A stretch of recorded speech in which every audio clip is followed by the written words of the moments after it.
سورہ فاطر آیت نمبر 19۔ اعوذ باللہ من الشیطان الرجیم، بسم اللہ الرحمن الرحیم۔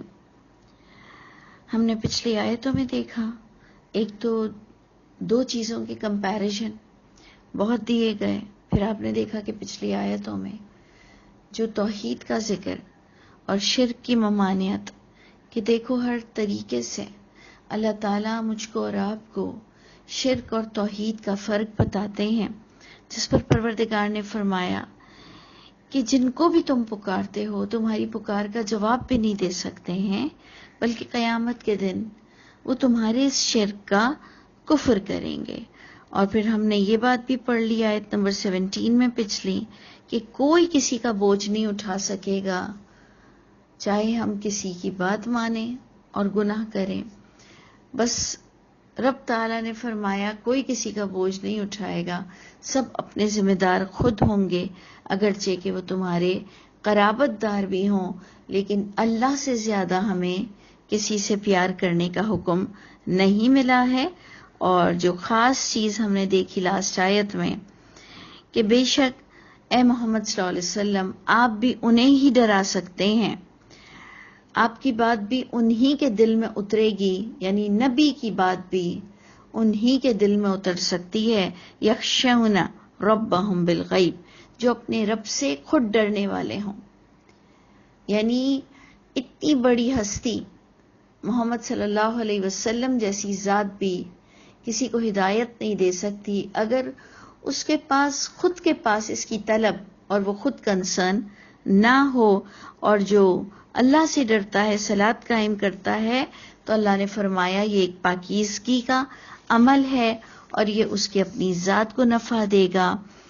اب دیکھیں آپ آیت نمبر 19 سے ہم جو پڑھ رہے ہیں، اس میں آ رہا ہے وَمَا يَسْتَوِي الْأَعْمَى وَالْبَصِيرُ، نہیں برابر اندھا انسان اور نہیں برابر آنکھوں والا۔ یقیناً یہ بات تو ہم سب جانتے ہیں کہ آنکھوں والے اور بغیر آنکھوں والے دونوں میں کتنا نمایاں فرق ہے۔ لیکن یہاں پر اگر کسی کے پاس آنکھیں نہیں ہیں، پیدائشی آنکھیں نہیں ہیں، اور کچھ آنکھیں ہونے کے بعد لٹرلی بلائنڈ ہو جاتے ہیں، تو کیا اللہ تعالیٰ ان کی انسلٹ کر رہے ہیں؟ دیکھیں اگر کانٹیکس پر جائیں تو آپ کو یہ بات پتہ چل رہی ہے بالکل کلیئر۔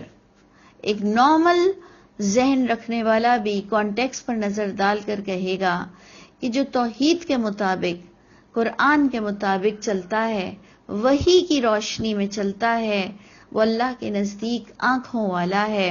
اور جو اندھی تقلید کرتا ہے، اپنے بڑوں کی تقلید کرتا ہے، اس میں اگر کچھ باتیں اچھی ہیں تو کچھ باتیں بری ہیں، اگر ایک بھی بری بات ہے تو وہ میں اور آپ نہیں لے سکتے ہیں۔ یعنی ہمیں اللہ کے معاملے میں کتنا سیلف آبزرویشن ہماری اپنی ہونی چاہیے۔ اگر کہیں بھی ہم نے بھول چوک کی تو آپ دیکھیں کہ اس کی ذمہ داری ہم پر ہی آئے گی، جس پر اللہ نے ہمیں بہت ہی بہترین اگزامپل دی کہ اللہ کے نزدیک آنکھوں والا اور اندھا برابر نہیں ہو سکتا۔ یعنی قرآن کو، اللہ کی کتاب کو، وحی کو خود پڑھنے والا اور صرف دوسروں سے سننے والا، یہ دونوں برابر نہیں ہو سکتے۔ اسی طرح وَلَا الظُّلُمَاتُ وَلَا النُّورُ، اندھیرا اور اجالا بھی برابر نہیں ہو سکتے ہیں۔ اور اگر آپ قرآن سے غور کریں تو اللہ نے اپنی کتاب کو، وحی کو، نور سے تشبیہ دی کہ جس سے تمہیں کالے اور سفید کا فرق پتہ چل جائے، یعنی حق اور باطل جو آپ کو لائٹ میں پتہ چل جاتا ہے۔ اللہ نے اس قرآن کو روشنی کہا، وہی بات آ گئی کہ اندھیرے میں رہنے والا یعنی جہالت میں رہنے والا، اور ایک اجالے میں رہنے والا یعنی وحی کو خود پڑھ کر سمجھنے والا۔ اور بے شک آپ اپنے بڑوں سے ڈسکشن کر سکتے ہیں، لیکن ایٹ لاسٹ آپ کو ہی دلیل دیکھنی ہے کہ کس کی دلیل اللہ کی کتاب سے قریب ترین ہے اور کون اوتھینٹک بات بتاتا ہے اور سمجھاتا ہے۔ پھر اللہ نے تیسری اگزامپل دی کہ وَلَا الظِّلِّ وَلَا الْحَرُورِ، یہ بھی برابر نہیں ہو سکتے، چھاؤں اور دھوپ بھی۔ وہ جو کہ ہم اس کا واضح فرق سمجھ سکتے ہیں کہ بندہ جگہ جگہ کیوں درخت اگاتا ہے، کتنے فوائد ہیں درخت اگانے کے، جس میں ایک فائدہ چھاؤں دینا بھی ہے اتنے فائدوں کے ساتھ، اور ایک دھوپ ہے جس سے انسان کو واضح فرق پتہ چلتا ہے کہ اللہ نے بھی اپنی جہنم کو آگ سے تشبیہ دی اور جنت کو سائے سے تشبیہ دی. یہ بھی آپ خود غور کر لیں. اسی طرح 4th پوائنٹ، وما یستوی الاحیاء ولا الاموات، اور نہ ہی برابر ہیں زندہ اور نہ مردہ. جیسے مردہ اپنا فائل کلوز کر جاتا ہے، زندہ ابھی بھی اپنے رب کی قدردانی کر سکتا ہے. تو جب زندہ ہیں تو اللہ ہمیں توفیق عطا فرمائے کہ ہم اس زندگی کی قدر کریں، جس میں بہترین قدر یہ ہے کہ ہم اپنے اللہ کے دیے ہوئے انعام یعنی وحی کا فائدہ اٹھائیں، لوگوں تک بھی پہنچائیں اور خود بھی عمل کریں. اب دیکھیں پوائنٹ بہت ہی سمجھنے والا آ رہا ہے کہ ان اللہ یسمع من یشاء، بے شک اللہ تعالیٰ وہ سنواتے ہیں جس سے وہ چاہتے ہیں. اب آپ دیکھیں کہ یہ متشابہ آیت ہے کہ اللہ جسے چاہتے ہیں اسے سنواتے ہیں. اس سے پتہ یہ چلا کہ جن کے دلوں میں مرض ہے وہ کہے گا کہ اگر میں قرآن نہیں سنتا، مجھے وقت نہیں ملتا، میرا دل نہیں لگتا، میں بہت الجھا ہوا ہوں، تو یہ میرے رب کی مرضی ہے. وہ کہے گا کہ میں نے قرآن میں سورہ سبا کی آیت نمبر 22 پڑھ لی ہے کہ جی اللہ جسے چاہتے ہیں سنواتے ہیں، اگر مجھے سننے کا موقع نہیں ملتا تو یہ میرا قصور نہیں ہے.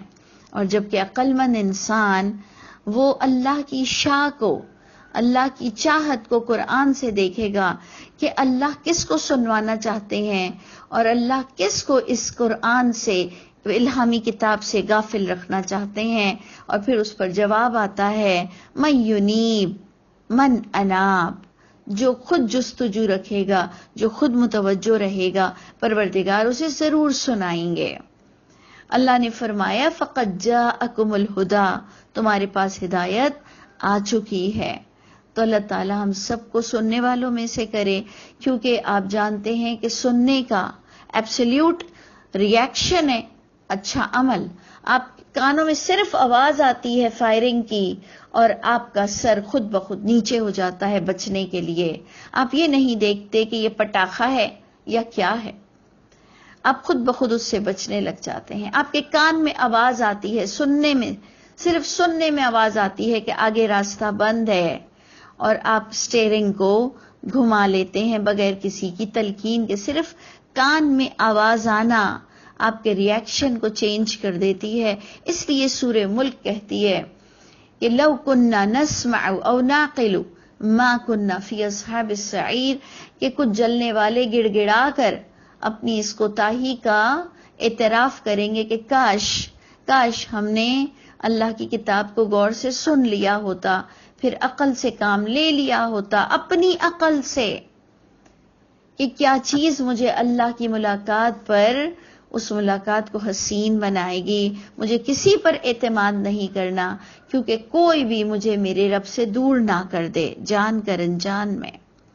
تو یعنی اللہ کی ملاقات ہم سب کے لیے اتنی عزیز ہو کہ اللہ فرماتے ہیں کہ اللہ تو انہیں ہی سنواتے ہیں جو خود سننا چاہے.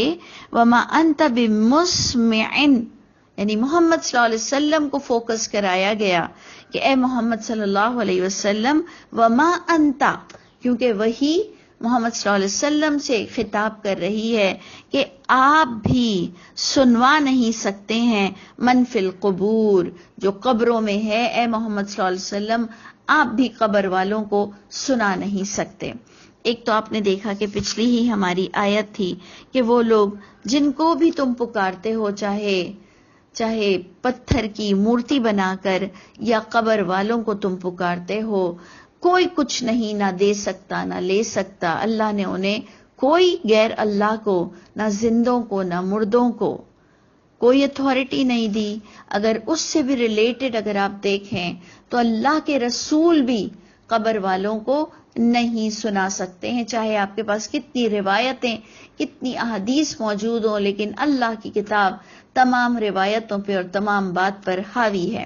اور اگر اس کو آپ لٹرل فارم سے ہٹ کر بامحاورہ کانٹیکسٹ سے بھی دیکھیں تو اللہ فرماتے ہیں جنہوں نے اپنے دل کے دروازے بند کر دیے وہ گویا ایک مردہ انسان ہے. کیونکہ آپ نے دیکھا کہ ساری باتیں دو کی اگزامپل کے ساتھ تھیں، تو اللہ فرماتے ہیں زندہ اور مردہ برابر نہیں. زندہ کو آپ اور ہم سنا سکتے ہیں لیکن عمل پھر اس پر ہی منحصر ہے. کیونکہ ایک اور آیت بھی اگر آپ سن لیں کہ اللہ کے رسول کو یہاں تک کہہ دیا گیا کہ اے محمد صلی اللہ علیہ وسلم انک لا تہدی من احببت، آپ بھی ہدایت نہیں دے سکتے ہیں جس سے آپ پیار کریں، جس کو آپ محبوب رکھیں، جس سے اے محمد صلی اللہ علیہ وسلم آپ محبت بھی کرتے ہوں، تب بھی اللہ کی بات آپ اس کے دل میں نہیں ڈال سکتے. کیونکہ یہ سننے والا، سمجھنے والا اور خود اپنی اسٹریٹجی کو خود مینٹین کرنے والا ہی اللہ کی ملاقات کو حسین بنا سکتا ہے اپنے عمل سے. تو آپ دیکھیں کہ دونوں زاویے سے یہ آیت آپ کے سامنے ہے کہ ایک تو آپ کو یوں بتایا گیا محمد صلی اللہ علیہ وسلم بھی قبر والوں کو نہیں سنا سکتے، اور اس کا بامحاورہ انداز بھی یہی ہے کہ جو اپنے دل کے دروازے بند کر لے وہ ایک مردہ انسان ہے. آپ دیکھیں مردہ ماں بھی جیسی شخصیت ہو جائے جو کہ بڑی ہی عظیم ماں باپ یہ رشتے ہیں، جب یہ بھی مردہ ہو جاتے ہیں تو اولاد خود انہیں دفن کر کر آ جاتی ہے، کیونکہ پھر ان کا مقصد زندگی کا ختم ہو چکا ہوتا ہے. تو آپ سوچئے کہ جب ہم اللہ کی کتاب سے تعلق کو ختم کر دیں تو گویا ہم ایک مردہ انسان ہیں. ہمارا بننا سنورنا کھانا پینا یہ تمام جائز چیزیں اس وقت اللہ کی رحمت سے دور ہو جاتی ہیں جب ہم غفلت کی زندگی گزارتے ہیں، اور ہماری زندگی میں اللہ کی کتاب کو سننا سنانا عمل کرنا یہ ہماری جب کوالٹی نہیں رہتی تو ہم ایک مردہ کے برابر ہیں. سوچئے کہ آپ بھی اے محمد صلی اللہ علیہ وسلم جنہوں نے اپنے دل کے دروازے بند کر لیے ہیں، جو سننا نہیں چاہتے ہیں، آپ بھی انہیں نہیں سنوا سکتے. اور اگر آپ کو یاد ہو تو آپ نے پچھلی بھی آیت یہی پڑھی کہ انما تنذر الذین یخشون ربهم بالغیب. ابھی آپ نے جو پچھلی 18 آیت دیکھی تھی کہ اے محمد صلی اللہ علیہ وسلم بے شک آپ بھی انہیں ہی ڈرا سکتے ہیں، انہیں ہی اویئرنیس دے سکتے ہیں، الذین یخشون ربهم بالغیب، جو اپنے رب سے بن دیکھے ڈرتا ہے. اور پھر ابھی بھی آپ دیکھیں گے کہ آگے آپ کو بتایا جائے گا آیت نمبر 28 میں بھی کہ انما یخش اللہ من عبادہ العلماء، کہ بے شک اللہ سے تو میرے علم والے بندے ڈرتے ہیں. جو علم حاصل کرتا ہے وہی کا، وہی بہت چانسز کے مستحق ہیں کہ اللہ انہیں سنا سکے. یعنی اب پتہ کیا چلا کہ اگر آپ کو اور مجھ کو ہدایت چاہیے اور ملاقات کو حسین بنانا ہے اللہ کے ساتھ تو ہمیں خود کوشش کرنی ہے، خود کھڑا ہونا ہے. اور اسی کے ہی ساتھ آپ آگے آیت دیکھیں، ان انت الا نذیر، اے محمد صلی اللہ علیہ وسلم نہیں ہے آپ مگر ہیں آپ کی ذات اس لیے ہے کہ آپ لوگوں کو اویئرنیس دیں. نبی نے اپنا وقت مقرر پورا کر کے اللہ کے پاس جا چکے ہیں. اب آپ سوچئے کہ انہوں نے اپنی ذمہ داری نبھا لی، اور ہم سب کا یہ ایمان ہے کہ یہ اللہ کی آخری کتاب ہے اور محمد صلی اللہ علیہ وسلم آخری رسول آخری نبی ہے. تو آپ سوچئے کہ ہم سب پر کتنی بڑی ذمہ داری آتی ہے کہ ہمیں خود سمجھنا ہے، خود پڑھنا ہے، بڑوں سے ڈسکشن ضرور کرنی ہے لیکن فیصلہ اپنا خود کرنا ہے. اور آگے اور بھی محمد صلی اللہ علیہ وسلم کے آنے کے مقصد کو بیان کیا گیا کہ انا ارسلناک بالحق، بے شک ہم نے آپ کو بھیجا ہے حق کے ساتھ، یعنی کسی حقیقت پر مبنی. آپ اس زندگی میں آئے تھے جو آپ بشیر اور نذیر ہیں کہ آپ نے خوشخبری دی لوگوں کو، آپ نے ڈرایا لوگوں کو برے انجام سے. وَإِن مِّنْ أُمَّةٍ، اور نہیں ہے کوئی امت الا خلا فیہا نذیر، مگر اس میں گزر چکے ہیں ڈرانے والے، گزر چکے ہیں. خلا گزر چکے ہیں اس بستی سے ڈرانے والے. تو آپ سوچئے کہ اگر ہم محمد صلی اللہ علیہ وسلم کے بھی ایک اچھے امتی ہونے کی حیثیت سے اٹھنے کے طالب ہیں، اگر ہم سچے عاشق رسول ہیں، تو ہمیں بہت ہی احتیاط برتنی ہے، کسی پر اندھا اعتماد نہیں کرنا، اور اس ڈراوے سے ہمیں خود بھی ڈرنا ہے، لوگوں کو بھی بہترین انداز سے اس قرآن کو پہنچانا ہے. اللہ تعالی ہم سب سے راضی ہو جائے اور ہمیں بہترین کام کرنا نصیب فرما دے.